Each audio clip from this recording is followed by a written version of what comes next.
लोकसभा चुनाव के आखिरी 2 मरहलों से पहले 1984 के सिख फसादात को लेकर कांग्रेस पर लगातार हमलावर बीजेपी को कांग्रेस लीडर सैम पित्रोदा के मुतनाज़े बयान ने नया हथियार दे दिया है।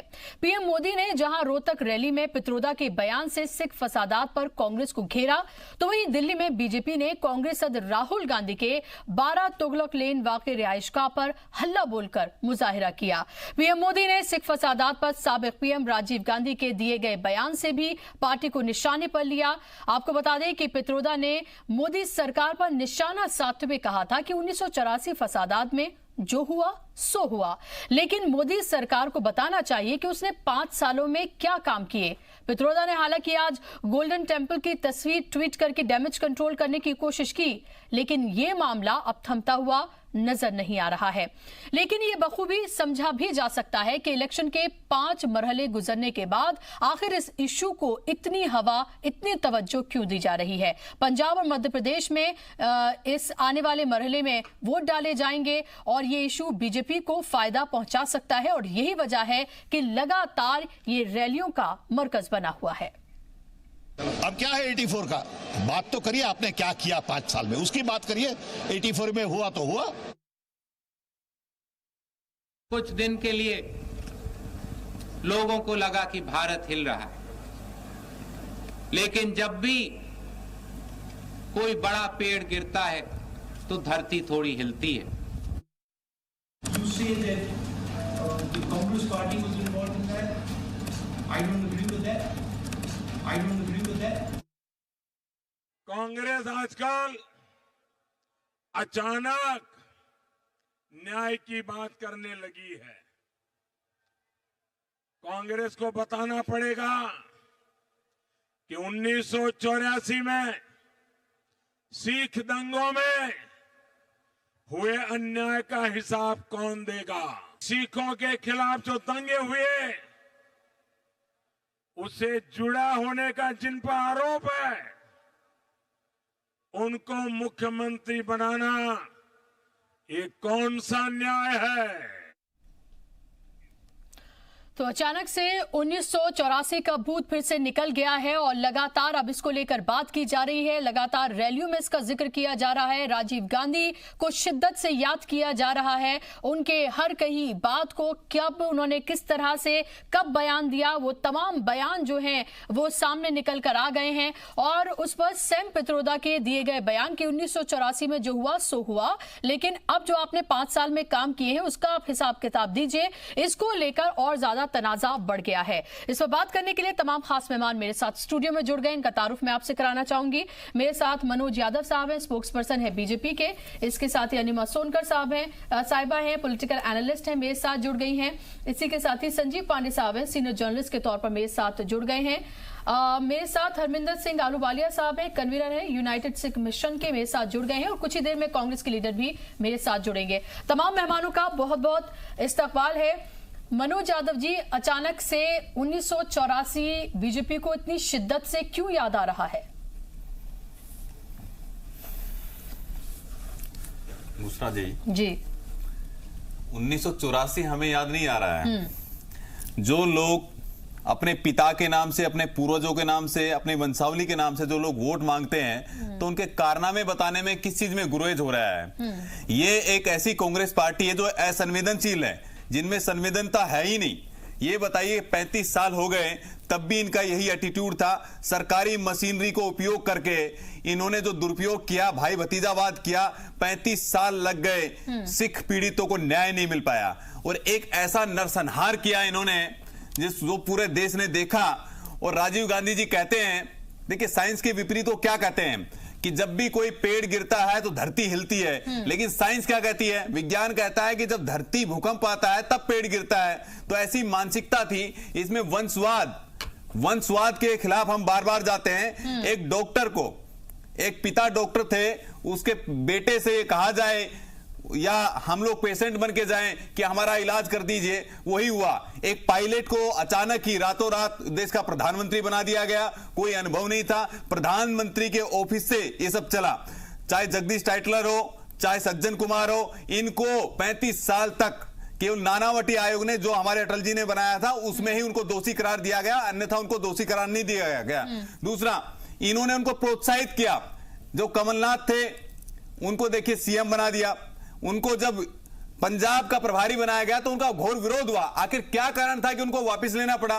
तो निश्चित रूप से सिख दंगे उन पीड़ितों के लिए है और आज तक जिनको न्याय नहीं मिला है। भारतीय जनता पार्टी ने एसआईटी बनाया 2015 में और निश्चित रूप से न्याय दिलाने का काम भारतीय जनता पार्टी ने किया। ठीक है, आप न्याय की बात करते हैं और आप ये क्योंकि इस बार कांग्रेस ने न्याय की बात की, आप न्याय की बात कर रहे हैं। आप अचानक से 1984 को लेकर आए हैं, आप अचानक से राजीव गांधी को लेकर आए हैं। अब मुझे बताइए कि जब 84 की बात करते हैं तो 2002 की बात करने में क्यों गुरेज होता है? फिर आप निश्चित रूप से आपको 2002 की भी बात करनी चाहिए। दो समुदायों के बीच में वो झगड़ा हुआ था, किसी सरकारी मशीनरी ने किया था और एक परिवार प्रायोजित वो दंगा नहीं था, वो केवल दो समुदायों के बीच था और नानावटी आयोग ने उसको आईएसआई से प्रोत्साहित बताया। और दूसरी बात मैं बताता हूं, आप सुनिए, प्रधानमंत्री जो आज के हैं मोदी जी हैं, वो उस समय मुख्यमंत्री थे, उन्होंने 9 घंटे तक एसआईटी के सामने बैठकर अपना पक्ष रखा है। यहां तक कि आज की सरकारें देख लीजिए, कांग्रेस का चरित्र देख लीजिए, आज ये लोग सीबीआई को बैन कर देते हैं, लेकिन भारतीय जनता पार्टी का ऐसा चरित्र रहा है, उन्होंने राजधर्म का पालन किया। बहुत सारे लोग ऐसे जो 10-10 साल तक जेलों में रहे हैं, बंजारा जैसे लोग, और वो आज वो बाहर हैं, रिहा हैं, आजाद घूम रहे हैं। लेकिन मुझे ये बताइए, आजाद घूम रहे हैं, सबके साथ न्याय हुआ है। गुजरात में एक प्रायोजित आतंकवाद नहीं था, अच्छा। वो दो समूहों के बीच में था, ये प्रायोजित था, सरकारी मशीनरी का दुरुपयोग हुआ था। अभी मैं यही बात अगर मैं अभी कांग्रेस वालों से पूछूंगी ना तो 84 को लेकर भी इसी तरह की बात करेंगे। जिस तरह से आप 2002 को लेकर बात कर रहे हैं, एग्जैक्टली वो इसी तरह की बात करते हुए नजर आएंगे। हरमिंदर सिंह जी, क्योंकि आप उस तबके से ताल्लुक भी रखते हैं और मेरा इसीलिए सवाल आपसे है कि 1984 को लेकर एक लंबा अरसा बीत गया है, इंसाफ की आस लगाते लगाते जो लोग हैं, जो परिवार हैं, उनके आंख जो है उनके उससे आंसू सूख गए हैं और अब लगातार हम ये देख रहे हैं कि एक के बाद एक इस तरह के यहाँ पर स्टेटमेंट जिस तरह से आ रहे हैं अब 84 को लेकर, क्या आपको लग रहा है कि इस पूरे मामले को पॉलिटिसाइज करने की कोशिश की जा रही है या वाकई में आपको लग रहा है कि 5 फेजेस गुजरने के बाद छठे फेज से पहले 1984 को लाकर वाकई में आप लोगों को इंसाफ दिला दिया जाएगा? देखिए, हम वो लोग हैं जिन्होंने हम अपनी आंखों के सामने अपनी माओं का, अपने भाइयों का, अपने बाप दादाओं का कत्ल होते हुए और बेरुमती होते हुए हमने अपनी आंखों से देखी है। और उसके साथ ही साथ हमने पिछले 3 दशकों में किस तरीके से इस मुद्दे को लेकर किस तरीके से राजनीति की गई सबकी तरफ से, चाहे वो श्रोमणी अकाली दल बादल हो, चाहे बीजेपी हो, और बहुत 3 दशक के अंदर जो है सरकार थी कांग्रेस की। अगर कांग्रेस ईमानदार होती तो वो जो काम आज मोदी जी की सरकार के टाइम पे जो आज हुआ, एक जो जख्म हमारे हैं उनके ऊपर एक बहुत ही एक जो मरहम लगाने की कोशिश मोदी जी ने की है। लेकिन उसके साथ ही एक जो बहुत इंपॉर्टेंट बात जो हम से अप्रिशिएट करते हैं जो मोदी जी ने की है कि ये एक सरकारी कत्लेआम था। सरकारी कत्लेआम जिस तरीके उन्होंने उसको ज्यूज के साथ जो हिटलर ने किया था उसके साथ इसको कंपेयर किया। अगर वाकई ही मोदी जी इस बात को लेके ईमानदार है, क्योंकि वो देश के प्रधानमंत्री हैं और प्रधानमंत्री अगर कोई बात बोले तो उसके पीछे बहुत बड़ा बैकग्राउंड होता है, अगर वो वाकई इसको सरकारी कत्लेआम मानते हैं तो पिछले 5 साल में उन्होंने जो सरकारी तंत्र इसमें इस्तेमाल किया गया उनके खिलाफ अभी तक किसी भी एसआईटी में कोई जिक्र क्यों नहीं हुआ। ये हमारा सिखों का मोदी जी से सवाल है कि आपने उस सरकारी तंत्र के ऊपर अभी तक कोई कार्रवाई क्यों नहीं की। सज्जन कुमार के ऊपर कार्रवाई हुई, बहुत अच्छी बात है, हर सिख उसको अप्रिशिएट करता है। लेकिन अगर पहले राजनाथ सिंह जी का बयान आया था कि ये एक जेनोसाइड है, एक सरकारी कत्लेआम है, आज मोदी जी का भी बयान आया, उन्होंने यहूदियों के साथ इसको कंपेयर किया है, जो कि बिल्कुल सही बात है कि सिखों का जेनोसाइड हुआ जिसमें सरकारी तंत्र का इस्तेमाल हुआ। लेकिन सिर्फ इसको एक बयान तक ये बात नहीं रहनी चाहिए, उसके ऊपर जो सरकारी हमारे किसी भी इलाके के अंदर किसी की अगर कत्ल हो जाए, किसी की जेब कट जाए, चैन खिंच जाए तो उस इलाके का एसएचओ की लाइन हाजिरी हो जाती है। यहाँ पे 5000 लाशें सड़कों, जो सरकारी आंकड़े की बात करें तो 2733 लाशें सड़कों पे पड़ी हुई थी। उन लाशों का जो सरकारी मशीनरी के हिसाब से जो बनता है कि उनका पंचनामा होता है, उनका सब कुछ होता है, लेकिन उन इलाकों के जो डीसीपी थे, जो एसएचओ थे, जो होम मिनिस्टर थे, जो होम सेक्रेटरी थे, वो उनको तरक्कियां मिली।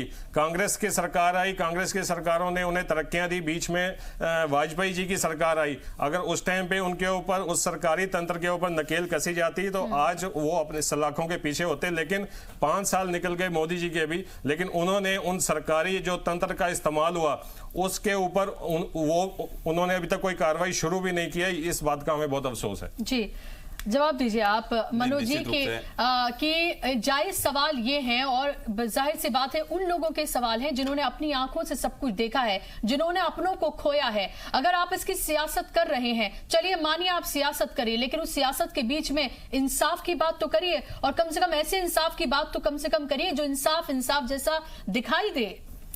देखिए, जो न्याय दिलाने की बात कर रहे हैं, उन्होंने 1984 के सिख पीड़ितों के साथ कोई न्याय नहीं किया है। प्रधानमंत्री जी ने, नरेंद्र मोदी जी ने एसआईटी का गठन किया, सबने देखा है। और सज्जन कुमार को अभी आप बता रहे हैं, इनके सामने ही है, सबके सामने है, सज्जन कुमार दोषी करार दिए गए हैं। लेकिन मुझे ये बताइए कि इन्होंने, लेकिन अगर दोषी करार दिए गए तो एसआईटी का गठन हमने किया, मामला है ना, आप ये देखें ना, 35 सालों तक केस चल रहा है ये सुनियोजित तरीके से जितने भी इन्होंने कमीशन गठित किए उनमें उनको दोषी ही नहीं करार दिया गया। रंगनाथ मिश्र जैसे आयोग बनाया गया, उनको राज्यसभा दे दी गई। आप कैसी बात कर रहे हैं? आप ये बताइए कि 35 सालों तक सरकारी मशीनरी का दुरुपयोग करके सुनियोजित तरीके से अपने हितैषियों को बचाते रहे और उनको पुरस्कृत करते रहे। आप बताइए कमलनाथ को क्या किया? कमलनाथ को सीएम बनाया गया। और ये मोदी जी है जो एसआईटी गठित हुई, सज्जन कुमार दोषी करार दिए गए, और भी अनगिनत जो फहरिस्त है वो भी निश्चित रूप से सलाखों के पीछे होंगे। मैं आपको विश्वास दिलाता हूं, निश्चित रूप से सलाखों के पीछे होंगे। ओके, मेरे साथ अरशद आजमी साहब जुड़ गए, कांग्रेस के लीडर हैं। अरशद आजमी साहब, अब कांग्रेस से 1984 का हिसाब मांगा जा रहा है और मांगा जाना भी चाहिए कि आखिर आपने किया क्या उन लोगों को जिनमें आपकी हुकूमत के रहते जिस तरह से कत्लेआम किया गया। और उस पर अब आपके लीडर सैम पित्रोदा कह रहे हैं कि जो हुआ सो हुआ, अब आप 5 साल का हिसाब दीजिए। तो आप लोगों को क्या उन लोगों के घर पर जाकर नहीं देखना चाहिए जिन्होंने अपनों को खोया, जिनके सामने अपनों का कत्ल किया गया? क्या वो लोग भूल जाएं, अपने आंसू पोंछ लें, दर्द खत्म कर दें?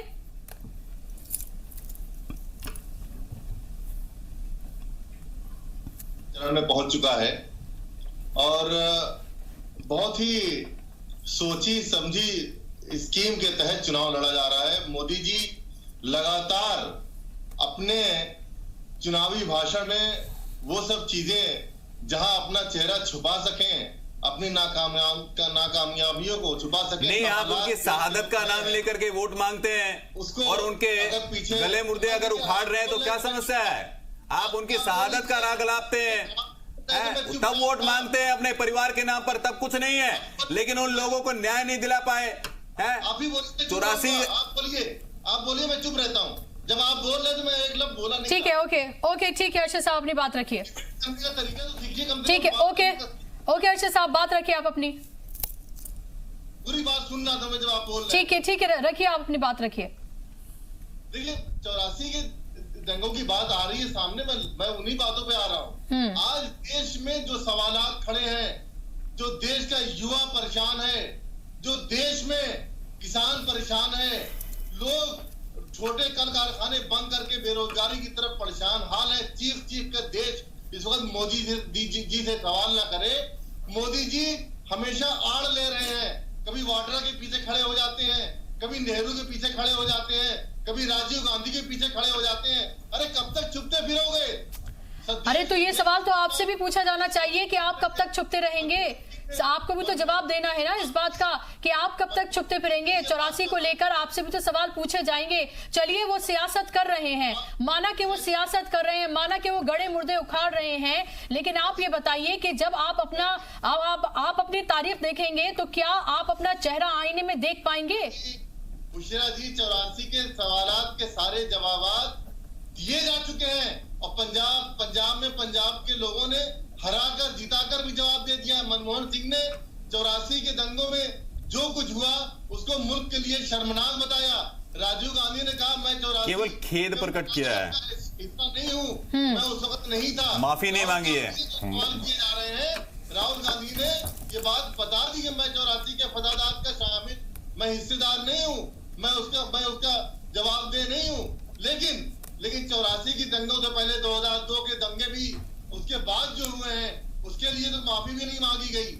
84 की दंगे की तो माफी भी मांगी गई है। सवाल इस बात का नहीं है, सवाल इस चुनाव में मुद्दों को क्यों लाया जा रहा है और कौन से गड़े मुर्दे उखाड़े जा रहे हैं, उसके पीछे के राज क्या है। उसके पीछे के केवल एक राज है कि इनकी विफलता और इनकी नाकामयाबी, जो तीन राज्यों में हार करार। मुझे ये तो बताइए अरशद साहब, लेकिन मुझे ये तो बताइए, अगर वो गड़े मुर्दे उखाड़ रहे हैं तो आप भी तो उसका फायदा अपनी रैलियों में ले रहे हैं ना, आप भी तो इस इशू को जज्बाती बना रहे हैं।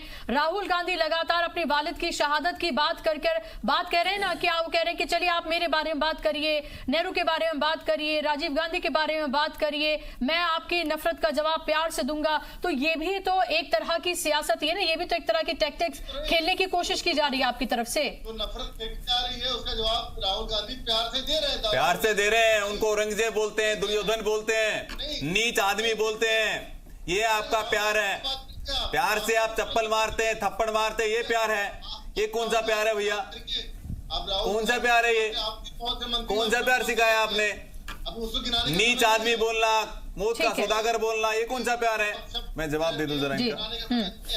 लेकिन अपनी नाकामयाबियों को छुपाने के लिए गांधी परिवार के पीछे कब तक छुपते फिरोगे? देश जवाब मांग रहा है, नौकरियां मांग रहा है, देश आपसे जवाब मांग रहा है। 1984 के सिख पीड़ित आपसे जवाब मांग रहे हैं, लेकिन आपने न्याय नहीं किया उनके साथ में। किस न्याय की बात कर रहे हैं आज आप? मैं बताता हूं, जो डी कंपनी चल रही थी, वो दरबारी दलाली और दामाद जो कंपनी चल रही है, वो आज देश उनसे न्याय मांग रहा है, पूछना चाहता है, लेकिन आपने जवाब नहीं दिया, क्योंकि एक कारण है उसका। आपके लिए केवल और केवल मुसलमान ही अल्पसंख्यक है, अन्यथा आपके लिए मुसलमान ही अल्पसंख्यक है। आपके पूर्व प्रधानमंत्री कहते हैं कि देश के संसाधनों पर मुसलमानों का पहला हक है। आपके लिए किसी के लिए कोई इज्जत नहीं है, न आपके लिए सम्मान है। आपने केवल और केवल देश को मनोज जी, अब आप क्या कर रहे हैं? मनोज जी, अब आप क्या कर रहे हैं? आप यहाँ बैठकर समाज को बांटने की कोशिश कर रहे हैं। आप क्या कर रहे हैं? आप समाज को बांटने की कोशिश कर रहे हैं। आप भी वही कर रहे हैं। 2002 के दंगे की जो बात कर रहे हैं, मैं उसी से जोड़ के बता रहा हूँ। दो समुदायों के साथ हुआ है। आप केवल और केवल आपने देश को बांटा है और राज किया है। आपके लिए 84 कलंक है, लेकिन आपके लिए 2002 कलंक नहीं है। ये भी तो आपकी सियासत है ना। आपके लिए आप सिखों की सियासत करिए, मुसलमान आपका वोट बैंक नहीं है। आज तक माफी नहीं मांगी है कांग्रेस ने 84 के सिख दंगों पर। आपने मांगी, आपने मांगी। केवल वो दो समुदायों के बीच में हुआ था। मरे थे उसमें, लोग नहीं मरे थे। देखिए, उसमें लोग नहीं मरे थे। देखिए ऐसा है। एक मिनट हरमिंदर जी, देखिए, गुजरात के अंदर बाबू बजरंगी नाम का एक शख्स है जिसका वीडियो YouTube के ऊपर है, जिसमें वो बड़ी शान से बोलता है कि मैंने एक गर्भवती स्त्री के पेट में त्रिशूल मार के बच्चा निकाल के हवा में चलाया। जब उस स्टिंग ऑपरेशन में जो करने वाला पूछता है कि आपको ये सब जब आप कर रहे थे आपको कैसा लग रहा था, उन्होंने बोला कि मुझे महाराणा प्रताप की फीलिंग आ रही थी। इस तरीके की मानसिकता के लोगों को अगर बीजेपी सपोर्ट करती है तो उनकी जो न्याय दिलाने की जो बात वो सिखों के लिए कर रहे हैं उस पर डाउट होता है, क्योंकि हम जो हैं, हम एक राजनीति का हिस्सा बिल्कुल नहीं बनना चाहते। किसी के साथ भी अन्याय हुआ है, चाहे वो सिख है, मुस्लिम है या दुनिया का कोई भी धर्म है, उसके साथ न्याय होना चाहिए, राजनीति नहीं होनी चाहिए। लेकिन दुख की बात यह है, चाहे वो गुजरात के हमारे मुस्लिम भाई हैं, चाहे सिख हैं, चाहे कोई भी भाईचारा है, क्रिश्चियन है जिनको पादरी को जला के मार दिया गया था, उनके साथ न्याय होना चाहिए, राजनीति नहीं होनी चाहिए। लेकिन दुख की बात यह है कि हमारे देश में जो माइनॉरिटीज हैं उनके ऊपर राजनीति करने के लिए का कोई भी मौका, चाहे वो बीजेपी है चाहे कांग्रेस है, वो राजनीति करने का मौका बिल्कुल नहीं छोड़ते हैं। ये बहुत दुख की बात है। इसके अंदर आज हम बात करें सुप्रीम कोर्ट की, तो जिन्होंने सिखों का कत्लेआम किया वो आज भी दिल्ली के अंदर खुले घूम रहे हैं और सुप्रीम कोर्ट के सामने घूम रहे हैं। और यही वो सुप्रीम कोर्ट है जो पिछले 30 साल से इन्होंने कोई सुओ मोटो नहीं लिया और वो खुले आम उस टाइम पे अगर एक सब एम्स हॉस्पिटल में कोई डेंगू से कोई मर जाता है तो supreme court suo motu action ले लेता है। यहाँ पे हजारों सिखों की लाशें सड़कों में पड़ी हुई थी, लेकिन सुप्रीम कोर्ट ने कभी भी सुओ मोटो लेके अपने खुद से इन्वेस्टिगेशन की कोई कमेटी या कोई ऐसा बेंच नहीं बनाया पिछले 30 साल में। ये भी एक जो मौजूदा सरकार का जो प्रेशर है वो शो करता है किस तरीके से जजों को प्रेशर डाल करके उनको काम नहीं करने दिया गया, और पूरी न्याय प्रणाली के ऊपर उस टाइम की जो कांग्रेस सरकार थी उसने किस तरीके से प्रेशर डाला। इसी तरीके से आज बीजेपी की सरकार है, इन्होंने जिस तरीके से वो साध्वी प्रज्ञा ठाकुर जो कि मालेगांव ब्लास्ट में एक्यूज्ड है, बाबू बजरंगी जो एक्यूज्ड है, कर्नल पुरोहित जो एक्यूज्ड है, उसके अंदर एक एटीएस के चीफ हेमंत करकरे जिन्होंने अपनी शहादत दे दी इस देश के लिए, उनको अगर शाप देने की बात उनको देशद्रोही अगर बोला जा रहा है तो ये बहुत ही एक घटिया लेवल की राजनीति हिंदुस्तान में हो रही है, जिसका हम सबको भारतवासियों को इसका बहुत अफसोस है इस बात। जी जाहिर सी बात है। संजीव जी मैं आपके पास लौटूंगी, मेरे साथ दो और मेहमान मौजूद हैं। संजीव पांडे जी, आप इस इश्यू को जिस तरह से उठाया जा रहा है, 5 फेज निकल गए, 6ठे फेज से पहले जब दिल्ली में, पंजाब में, मध्य प्रदेश में, भोपाल हमें याद रखना चाहिए, वहां पर जब वोटिंग होने जा रही है उससे पहले इन इश्यूज को उठाया जा रहा है। ऐसा तो है नहीं कि 84 के दंगे कल हुए थे और आज इनकी बात हो रही है। 5 साल भी जब तक बीजेपी की हुकूमत रही तब भी 84 के दंगे हुए थे, राजीव गांधी तब भी मौजूद थे, इंदिरा गांधी तब भी मौजूद थी, नेहरू तब भी मौजूद थे, उनके इश्यूज तब भी मौजूद थे। लेकिन क्या आपको लग रहा है एक सोचे समझे एक स्ट्रेटेजी के तहत इन चीजों को उठाया जा रहा है? देखिए डेफिनेटली चुनाव के समय में ये मुद्दे उठते हैं और जैसे ही चुनाव खत्म होंगे तो उसके बाद ये सारे इश्यूज ठंडे पड़ जाएंगे। ना 84 के लोगों को जस्टिस मिलना है, ना 2002 में जो गुजरात में जो दंगे हुए हैं उसके लेकर कोई जस्टिस मिलने की बात होगी। सबसे बड़ी बात यह है कि पॉलिटिकल लीडरशिप आपस में तू मैं करती है और वोट बैंक की पॉलिटिक्स करती है। सवाल एक हमारे सिस्टम का भी है कि पॉलिटिकल सिस्टम के अलावा जो हमारे यहाँ जो एडमिनिस्ट्रेटिव सिस्टम है और जो बाकी जो जुडिशियल सिस्टम है वो 30 सालों में कोई अगर स्पीडी वर्क नहीं कर पाया है तो ये हमारे सिस्टम पे भी सवाल है। पॉलिटिकल लीडरशिप तो जो कर रहे हैं वो कर ही रहे हैं, हमारे सिस्टम पे एक इम्पॉर्टेंट सवाल है कि अगर 30 ईयर्स हो गए तो उन लोगों को जस्टिस क्यों नहीं मिला, प्रोसिक्यूशन एजेंसी क्या करती रही, और हमारे जो बाकी जो और जो सिस्टम थे जिनके ऊपर ये जिनकी रिस्पॉन्सिबिलिटी थी कि उन्होंने ये सारे जस्टिस को दिलवाना है। अब सवाल ये है कि कांग्रेस को ये बयान जो सेल्फ गोल करने की आदत है तो ऑटोमेटिक है वो उसका बीजेपी बेनिफिट लेगी। और जो सैम पित्रोदा साहब ने जो बोला है 5वें चरण के बाद, तो मुझे कहीं ना कहीं लगा कि हो सकता है कि उनकी जवान फिसलती हुई नजर आई होगी और बीजेपी ने उसको उठाया होगा। लेकिन मेरा ये मानना है कि कांग्रेस को ये सारी चीजों पे एक मंथन करना चाहिए कि जब 84 राइट्स के लिए जब आप इतने सख्त हो जाते हो और उसको अपनी गलती को मानने के लिए तैयार नहीं हो, तो 2002 के जो गुजरात के राइट्स हुए हैं उस पे आपका मोरल ग्राउंड काफी डाउन हो जाता है कि आप उन पे बात करो। और निश्चित रूप से दोनों पॉलिटिकल पार्टियों का ये एजेंडा होता है कि आप उसको यूज करो, मैं उसको यूज करूं, जबकि दोनों पॉलिटिकल पार्टियों को ये सोचना चाहिए कि आपके जो पड़ोसी मुल्क हैं दोनों जगह आप माइनॉरिटी के इंटरेस्ट की बात करते हो। भारतीय जनता पार्टी कहती है कि पाकिस्तान में हिंदुओं के साथ जुल्म हो रहा है, ईसाइयों का कन्वर्जन हो रहा है, हिंदुओं का कन्वर्जन हो रहा है। बांग्लादेश में जब हिंदू पे अटैक होता है तो बीजेपी का एक अलग स्टैंड होता है।